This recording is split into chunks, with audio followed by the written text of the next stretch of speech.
there's also this idea that, like, how can you be a man and ever vote Democrat, right? How can you be a man and vote for Kamala Harris and all these Democrat dudes? They're all these betas and all that. And Tim Walz, everybody's calling him, the right's calling him Tampon Tim and all that. But this is like he's a dude who coached football and he teaches. He just kind of seems like your uncle.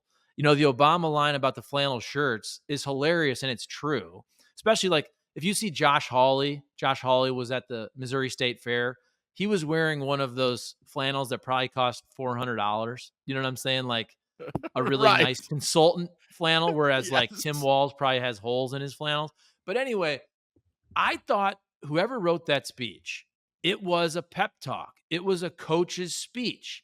And again, when you're kind of looking and like, okay, Donald Trump, he is a strong dude. He got shot at. He responded strong with the blood. Fight, fight, fight. I understand how people can get excited about that.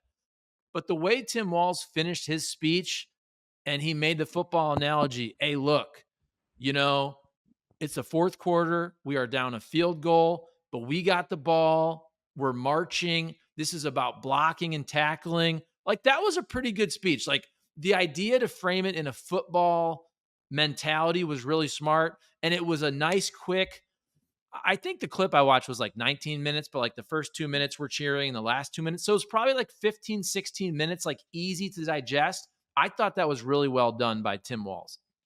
I do too. Look, I've said before on this show, I would have probably picked Shapiro. I think Yes. electorally that's the play because it's likely to be close. And again, Pennsylvania is almost certainly going to go to the winner and may just decide the whole thing. If you look at the polling, it's so close there.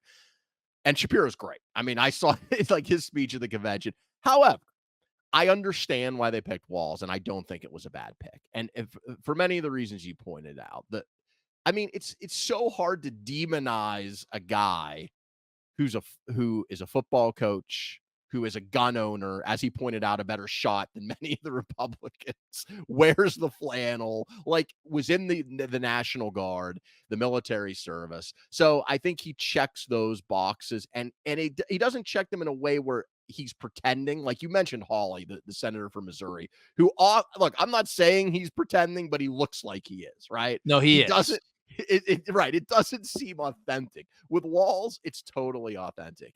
And I think that helps make the what I was talking about earlier.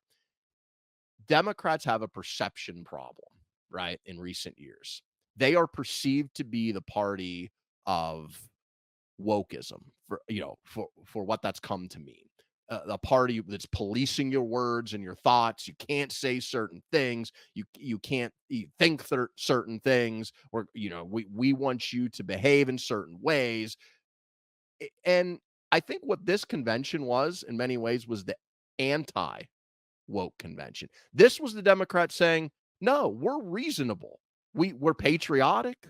We're moderate, and we're not." And you saw that. Now, look, is that totally true?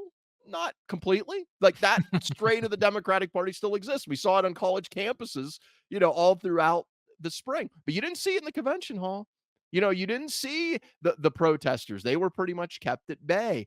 They weren't given speaking slots to people who were chanting, from the river to the sea, right?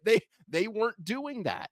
And not only it wasn't just that obvious stuff. It was a lot of subtle things too. Like Barack Obama talking about how you should listen to your relatives who disagree with you Mhm. and you should hear them out and you shouldn't belittle them. Bill Clinton made a very similar point too. And these are two of maybe the best politicians of our lifetime. And they understand this at an intuitive level. Like those were not woke speeches. Those were speeches of, hey, it's a country where a lot of people are going to disagree with you. Reach out to them, talk to them.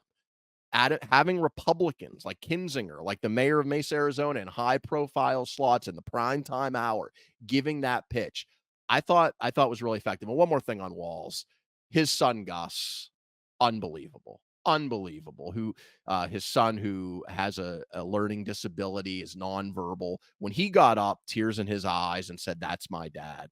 I mean, that was incredibly moving, and I don't know how you couldn't just see how authentic that was, and really slamming Walls home as this Midwestern family guy. I mean, I get choked up I mean, my son has autism, as we talked about before, is mostly nonverbal. I get choked up just thinking about it. That was an incredible moment.